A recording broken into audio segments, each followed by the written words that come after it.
भारतीयों के कनाडा जाने का सपना हो सकता चकनाचूर, ट्रूडो सरकार लेगी कड़ा फैसला।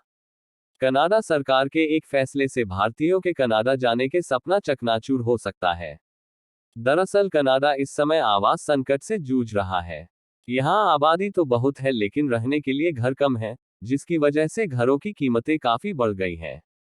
कनाडा की सरकार बढ़ते आवास संकट से निपटने के लिए अंतर्राष्ट्रीय छात्रों की संख्या सीमित करने पर विचार कर रही है, जो प्रधानमंत्री जस्टिन ट्रूडो की नई कैबिनेट के मुख्य लक्ष्यों में से एक है। देश ने 8 लाख से अधिक अंतर्राष्ट्रीय छात्रों का स्वागत किया है।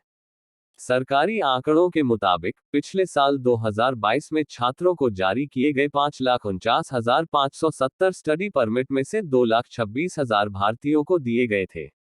आवास, बुनियादी ढांचा और समुदाय मंत्री सीन फ्रेजर ने ये पूछे जाने पर कि क्या अंतर्राष्ट्रीय छात्रों पर कोई सीमा लगाई जा सकती है, पर कहा कि मुझे लगता है कि यह उन विकल्पों में से एक है जिन पर हमें विचार करना है।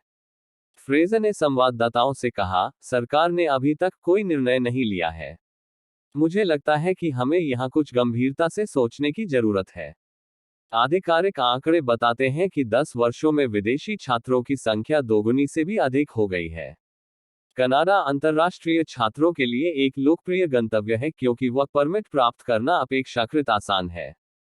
कई छात्र पैसे कमाने और बेहतर जीवन जीने के लिए पढ़ाई के बहाने कनाडा आते हैं। नए आवास मंत्री सीन फ्रेजर ने कहा है कि छात्र संख्या में तेजी से वृद्धि कुछ आवास बाजारों पर स्पष्ट दबाव डाल रही है। फ्रेजर ने कहा, हम एक अस्थायी आव्रजन कार्यक्रम चला रहे हैं लेकिन उन्हें इतने कम समय में इतनी विस्फोटक वृद्धि देखने के लिए डिजाइन नहीं किया गया था। प्रधानमंत्री जस्टिन ट्रूडो की उदार सरकार आवास मुद्दे से निपटने के लिए पर्याप्त प्रयास नहीं कर रही है। आवास संकट का असर स्थानीय लोगों पर भी पड़ रहा है। फ्रेजर ने कहा है कि कनाडा की जनसंख्या लगभग 39.5 मिलियन है। इसकी 2025 में रिकॉर्ड 5 लाख नए स्थायी निवासियों को शामिल करने की योजना है और नए लोगों की संख्या सीमित करना समाधान नहीं है।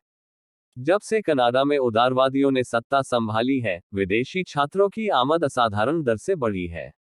2015 के बाद से ये लगभग दोगुना हो गया है। अंतर्राष्ट्रीय छात्रों की संख्या वर्तमान में अस्थायी विदेशी श्रमिक आबादी से अधिक है। कनाडा के विश्वविद्यालयों में लगभग 17% विदेशी छात्र हैं। ज्यादातर छात्र ऐसे कॉलेजों का चयन कर रहे हैं जहां आवास बहुत महंगा है और ढूंढना मुश्किल है, विशेषकर ओंटारियो और ब्रिटिश कोलंबिया के बड़े शहरों में। ऐसा इसलिए क्योंकि यहां काम मिलना आसान है। अंतर्राष्ट्रीय छात्र आय का एक स्रोत है क्योंकि घरेलू छात्रों के लिए ट्यूशन फीस प्रांतीय सरकारों द्वारा नियंत्रित की जाती है। अंतर्राष्ट्रीय छात्रों के संबंध में कोई नियंत्रण नहीं है। ऐसे में नकदी की कमी वाले स्कूलों और विश्वविद्यालयों के लिए विदेशी छात्रों को लाना बहुत आकर्षक है।